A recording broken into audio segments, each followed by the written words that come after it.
எல்லா மாஸ்டர்ஸுக்கும் வணக்கம். இன்றைக்கு நாங்கள் பார்க்குற குறள் 35.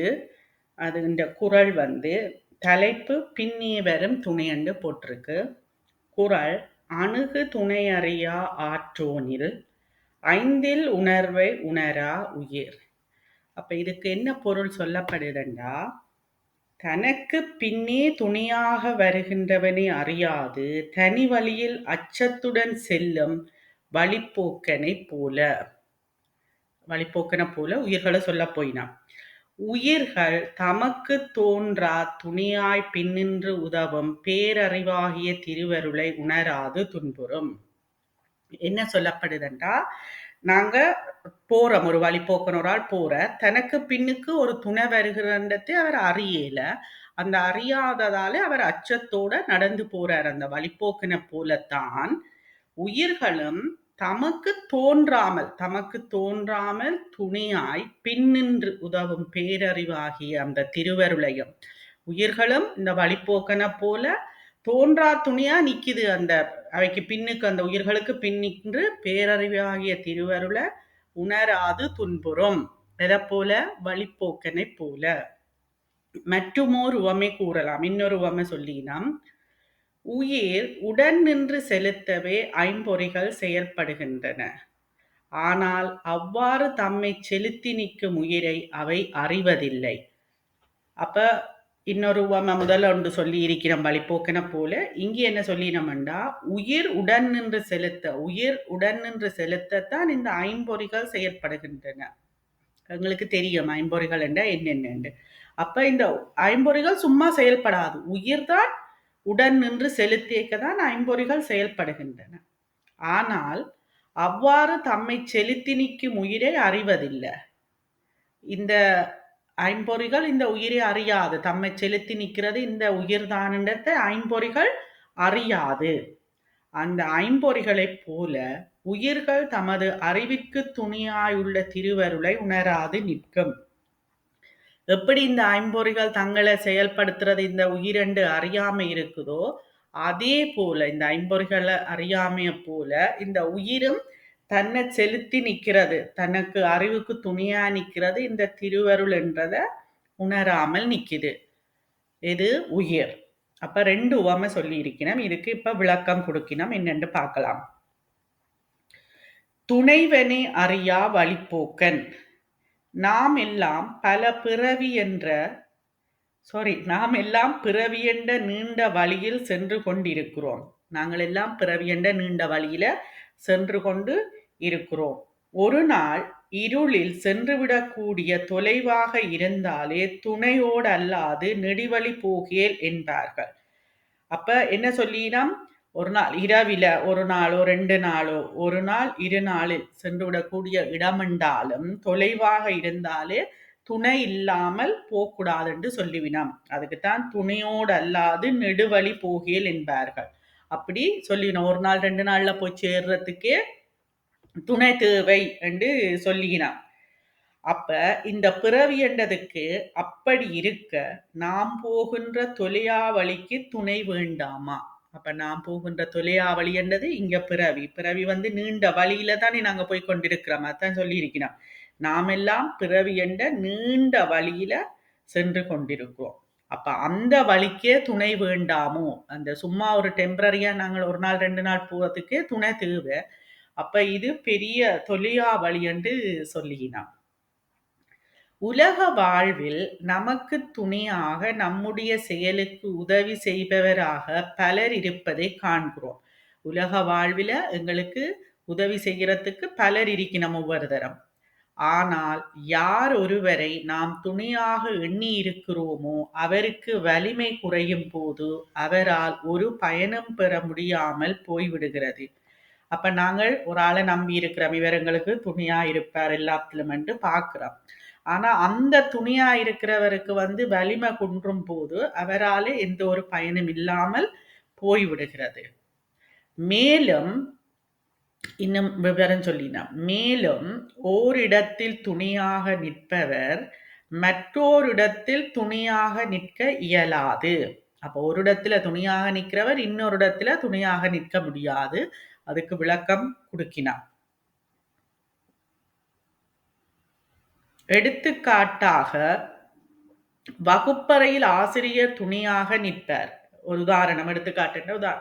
வகுப்பறையில் ஆசிரியர் துணையாக நிற்பார். அவரே வயலில் நாற்று நடுகிற இடத்தில் துணையாக வர முடியுமா என்ற கேள்வி கேள்விப்படுது. இதுக்கு நாம் விளக்கம் சொல்ல தேவையில்லை, உங்களுக்கே விளங்கும். அந்த இடத்தில் அவரால் யாதொரு உதவியும் செய்ய இயலாது. அந்த தொழிலில் பழக்கமுடைய வேறு சிலர்தான் அந்த இடத்தில் உதவ முடியும். நெருக்கடி மிகுந்த சாலையில் அதனை கடற்பதற்கு காவல்துறையைச் சேர்ந்தவர் துணையாக நிற்கிறார். இது மற்றொரு உதாரணம். இப்ப நெருக்கடி நிறைந்த இதுல சாலையில ஒரு காவல்துறை துணையாக நிற்பார். அவரே ஆற்றை கடப்பதற்கும் துணை செய்ய வேண்டும் என்றால் அது முடியுமா? அடுத்த கேள்வி. 2 உதாரணம். முதல் வகுப்பறை ஆசிரியரும் வயலும் சொன்னது. இங்க சாலையும் ஆற்றை கடக்கிறதுக்கும் சொல்லினான். அங்கு அவர் துணை பயன்படாது. ஆற்றை கடப்பதற்கு படகு செலுத்துபவரின் துணையே வேண்டும். இப்படி ஒவ்வொரு இடத்திற்கும் ஒவ்வொரு காலத்துக்கும் ஏற்ற துணைகள் அமைகின்றன. அப்ப எந்தெந்த வேலைக்கு அந்தந்த துணை தான் தேவை. எல்லாரும் ஒரே மாதிரி வரையலாது. ஆனால் எல்லா காலத்திலும் எல்லா இடத்திலும் எந்த நிலையிலும் நமக்கு துணையாக வரக்கூடியவர் யாரேனும் உண்டா என்ற கேள்வி கேள்விப்படுகிறது. உலக மாந்தர்க்கு அத்திறன் இல்லை. திருவருள் ஒன்றுதான் அப்படிப்பட்ட பெரிய துணியாக விளங்குவது. அப்ப உலகியல் மாந்தருக்கு அப்படிப்பட்ட திறன் இல்லை. ஆனால் இந்த திறன் எல்லாம் இருக்கிறது ஒன்றுதான், திருவருள் ஒன்றுதான். திருவருள்லாம் all in one என்று சொல்லலாம். எல்லாத்திலையுமே வரக்கூடிய அது உலக வாழ்வுக்கு. ஒரு ஆள் ஆசிரியரா இருப்பார், வயல்ல நட இதென்ன மாட்டார். அப்ப எல்லாத்துக்குமே வாரது திருவருள் தான். திருவருள் உயிரோடு ஒட்டியதாய் எப்போதும் பிரிப்பின்றி நிற்பது. அப்ப திருவருள் உயிரோடு எப்பவுமே ஒட்டியதாக இருக்கும். பிரிக்கவே அதை முடியாது. இதுக்கு ஒரு உதாரணம் பண்ணா எங்களையும் நிழலையும் என்று சொல்லலாம். நிழலை எங்கள்ல இருந்து பிரிக்கலாம் தானே. அது நான் விளங்குறதுக்கு சொல்றேன். உயிர் செல்லும் இடங்களில் எல்லாம் உடன் வருவது அது நம்மை எப்போதும் பற்றி கொண்டிருக்கிறது. அப்ப என்ன சொல்லினா, உயிர் செல்லும் இடங்களில் எல்லாம் உடன் வருவது அது நம்மை எப்போதும் பற்றி கொண்டிருக்கிறது. இது திருவருள. நிழலை போலின்னு சொன்னேன், நாங்க போற இடம் எல்லாம் நிழல் வருமே. அது போல உயிர் செல்லும் இடங்களில் எல்லாம் உடன் வருவது அது நம்மை எப்போதும் பற்றி கொண்டிருக்கிறது. உலகத்தில் வேறு யாரும் துணை இல்லை, நீதான் துணை என்று நாம் தான் அதனை இறுகப் பற்றி கொள்ளாமல் இருக்கிறோம். அப்ப நாங்க என்ன செய்யறோம்? உலகத்துல வேற யாரும் துணை இல்லை, நீதான் துணை என்று நாம் அதனை இறுகப் பற்றி கொள்ளாமல் நாங்கள் இருக்கிறோம். அதன் இருப்பையும் தெரிந்து கொள்ளாமல் இருக்கிறோம். அது எங்களுக்குள்ள இருக்குது, அந்த இருப்பையும் நாங்கள் அறிந்து கொள்ளாமல் இருக்கிறோம். உயிர்களாகிய நாம் திருவருளை உணராதிருப்பதற்கு 2 உவமைகள் கூறியுள்ளார் ஆசிரியர். அப்ப இந்த உயிர்களாகிய நாங்கள் திருவருளை அறியாமல் உணராமல் இருக்கிறதுக்கு 2 காரணம் சொல்றார். என்ன காரணம்? அணுகு துணை அறியா ஆற்றோன் என்பது முதல் உவமை. அணுகு துணை அறியா ஆற்றோன் என்பது முதல் உவமை. 6 வழி ஆற்றோன் என்பதற்கு வழிப்போக்கன் என்பது பொருள். அதுக்கு வழி 6 என்றது வழி, ஆற்றோன் என்பதற்கு வழிப்போக்கன் என்பது பொருள். தனக்கு காவலாக தன் பின்னே வருகின்ற துணைவனை அறியாது இருட்டு வழியில் நடுக்கத்துடன் பயணம் செய்யும் வழிப்போக்கனைப் போல உயிர்களாகிய நாம் இருக்கிறோம். அப்ப அதுக்கு முதல் நாங்க பொருள்ல பார்த்தோமே, சுருக்கமா சொல்லிச்சு. நம்ம அதைத்தான், ஒரு வழிப்போக்கன் போறார், பின்னுக்கு வார துணையை அறியாமல் அவர் அச்சத்தோட போறார். அதை போலதான் அந்த வழிப்போக்கனை போல உயிர்களாகிய நாம் இருக்கிறோம். பின்னே தொடர்ந்து வருகிற துணைவன் தான் திருவருள். அப்ப பின்னே தொடர்ந்து வருகிற துணைவன் தான் திருவருள். வழிப்போக்கன் திரும்பி பார்த்தால் பின்னே வரும் துணைவரை தெரிந்து கொள்ளலாம். இது எங்களுக்கு விளக்கத்துக்கு சொல்லினோம். பின்ன வார அந்த துணைதான் திருவருள். அந்த வழிப்போக்கன் திரும்பி பார்த்தானண்டா அவனுக்கு தெரியும் திருவருள் வருகிறண்டு. துணைவனை தெரிந்து கொள்வான். பின்ன திரும்பி பார்த்தான் என்றால் அந்த துணைவனை அவன் தெரிந்து கொள்வான்.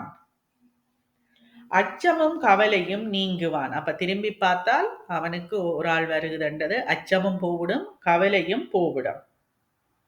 அதுபோல உயிர்களாகிய நாம் வெளியுலகிற் செல்லும் நமது நாட்டத்தை தடுத்து உள்முகமாக திரும்பி நோக்கினால் திருவருளை உணர்ந்து கொள்ளலாம், கவலையும் துன்பமும் நீங்கலாம். அப்ப எப்படி அந்த வழிப்போக்கனை சொல்லினமோ அதுபோல உயிர்கள் நாங்களும் வெளியில விடுற புலன்களை விட்டுட்டு, வெளிநாட்டத்துல இருக்கிற புலன்களை விட்டுட்டு, தேடுறத்தை விட்டுட்டு உள்முகமாக நாங்களும் பயணம் செய்து உள்முகமாக நோக்கினால் திருவருளை உணர்ந்து கொள்ளலாம், கவலையும் துன்பமும் போகும். இப்பவே எங்களுக்கு முதல் தியானத்துக்கு முதலும் இப்பவும் நாங்கள் இப்ப தியானம் செய்து இந்த புத்தகங்கள் வாசிச்சு சத்தன சாங்கத்தியம் செய்யக்கிய எங்கள் எல்லாருக்குமே நிறைய அனுபவங்கள் மாறி இருக்குது. இன்னும் நாங்க கூட கூட செய்து கொண்டு போயிக்க நாங்களும் ஒரு நாளைக்கு அறிவோம் மீனா மாஸ்டர்ட்ட ஆசையின் நிறைவேறும். உயிரை அறியாத ஐம்பொறிகள் அடுத்த தலைப்பு. ரெண்டு உவமைகள் தானே தந்தவை, இது வழிப்போக்கன். இப்ப ஐம்பொறிகளுக்கு உவமை. உயிரை அறியாத ஐம்பொறிகள். மாணவருக்கு முதல் உவமை பற்றி பின்வருமாறு ஐயம் எழலாம். அப்ப மாணவருக்கு முதல் உவமையில சொன்னத்தில இருந்து ஐயம் எழலாம் என்று சொல்லினோம். வழிப்போக்கனுக்கு பின்னே வரும் துணைவன் அவனிலிருந்து இடத்தால் விலகி நிற்கிறான்.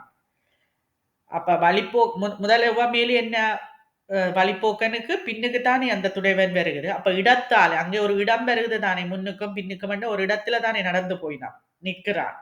அதனாலே வழிப்போக்கன் அவனை தெரிந்து கொள்ள இயலாமல் போகிறது.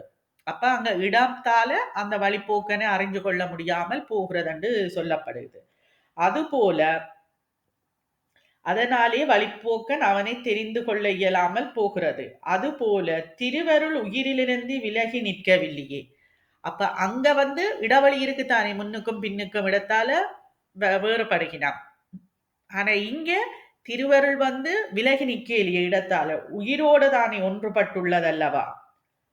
விலகி நிக்கல திருவருள், உயிரோடு ஒன்றுபட்டு அல்லவா உள்ளது, எங்களுக்குள்ளதானே இருக்குது. அப்படி இருந்தும் அதனை உயிர் உணர்ந்து கொள்ளாதது ஏன் என்பதே அவ்வையம். அப்ப அந்த ஐயம் என்ன, அங்க இடவேறுபாட்டால அவன் திரும்பி பார்க்கல தெரியல. இங்க உயிர் எங்களுக்குள்ளதானே இருக்குது, உயிரோடு ஒன்றுபட்டுத்தானே இருக்குது, இது திருவருள். அப்ப ஏன் அத உயிர் உணர்ந்து கொள்ளாதது ஏன், அதுதான் அங்கு ஐயம்.